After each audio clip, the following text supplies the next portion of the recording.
안녕하세요. MMO음입니다. 인스타를 통해 오신 분들은 저를 아시겠지만 알고리즘을 통해 처음 보신 분들을 위해 간단히 소개할게요.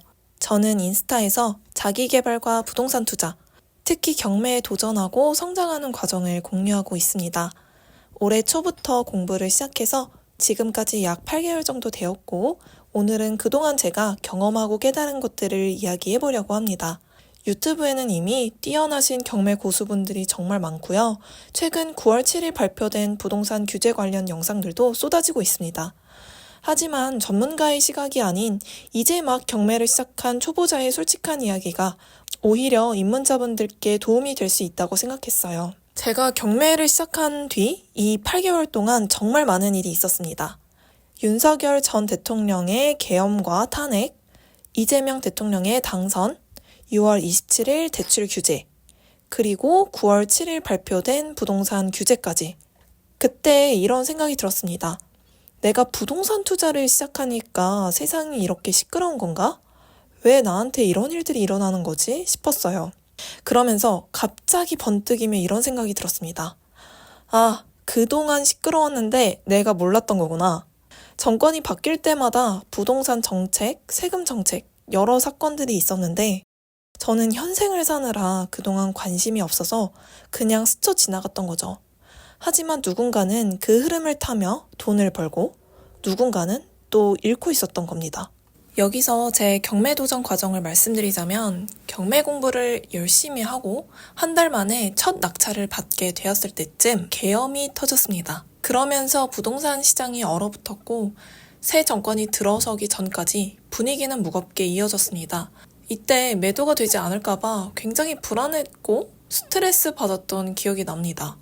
그런데 새 대통령이 취임하자마자 집값은 급등했고 그 시점에 낙찰받은 물건을 매도하는데 성공했습니다. 저는 한 번 더 단기 매도를 하려고 도전했습니다. 2번의 입찰 도전 끝에 낙찰을 받았고 대출을 알아보려고 했는데 그 다음날 6월 27일 대출 규제가 터졌습니다. 저는 이때 대출이 안 나올까봐 참 걱정이 많았습니다. 다행히 첫 번째 낙찰받은 물건이 매도되어 무주택자 상태였고 낙찰 시점에는 대출 규제가 적용되지 않아 전입 의무 없이 가계대출을 받을 수 있었습니다. 그리고 지금은 매도 준비 중에 있습니다.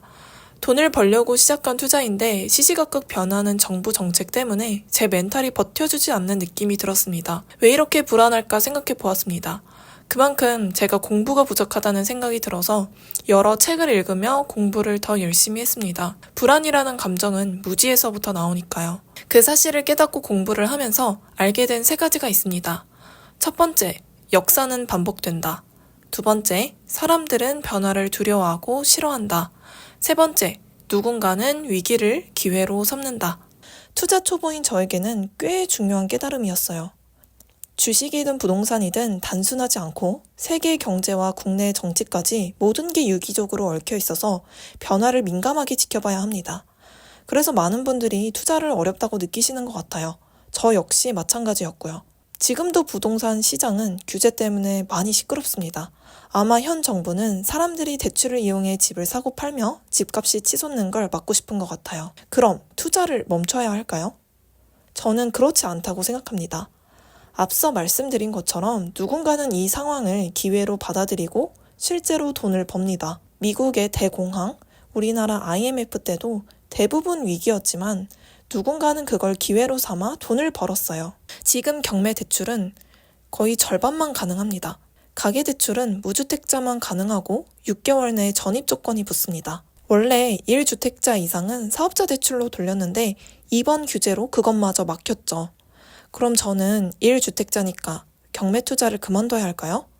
아니라고 생각합니다. 지금이야말로 더 열심히 공부해야 한다고 생각합니다. 주택이 규제된다면 주택이 아닌 자산을 공부하고 수도권이 막힌다면 지방을 살펴봐야 한다고 생각해요. 돈은 흘러가는 성질이 있습니다.